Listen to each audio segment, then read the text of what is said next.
together would be a train wreck, and you do not disappoint! Suicide Squad Kill the Justice League has hit a new low. It recently only had 130 people playing it on Steam in the whole world.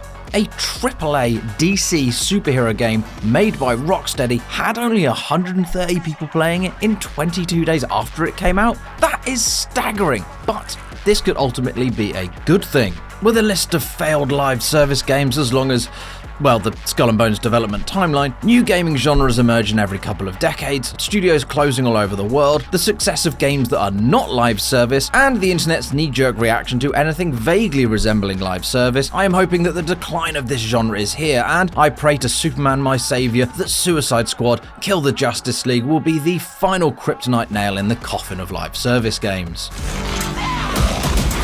So yes, Suicide Squad Kill the Justice League was met with middling reviews, server issues, the publisher saying it was disappointed in it, patches that made the game worse, unfavourable graphics comparisons to much older games, and now the final low point, where the player count has dropped to only 130 people playing it on Steam in the whole world.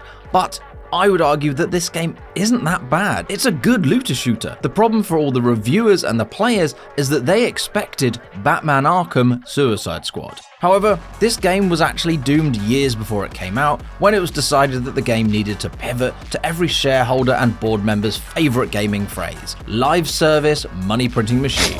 However, due to the huge development times involved in gaming, Suicide Squad ended up missing the live service bandwagon. Many other publishers are realizing that spending millions on a game that won't come out for years, targeting a genre of gaming that is dying, might not be the best bet. Sony just announced a bunch of layoffs, some directly tied to the Twisted Metal live service game and the Last of Us live service multiplayer title. I mean, if the gaming darling that is Ellie can't survive live service, then what can?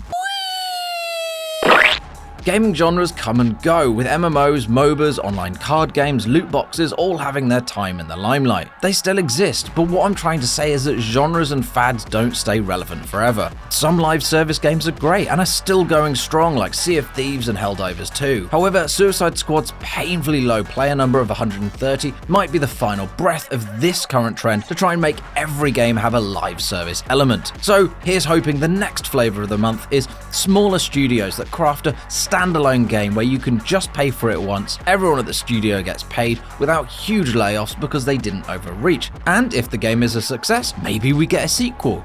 I like to call it the Larian model. So while the sun may be setting on the Suicide Squad and other games like it, the future looks bright for anyone who wants something a little less cash grabby. And while you're here, why don't you subscribe to the FGS YouTube channel, where you can get all the latest gaming news. Did you end up playing the Suicide Squad? Who was your favourite character? And what did you like about it most? Or were you massively disappointed? Let us know in the comments below if you picked it up.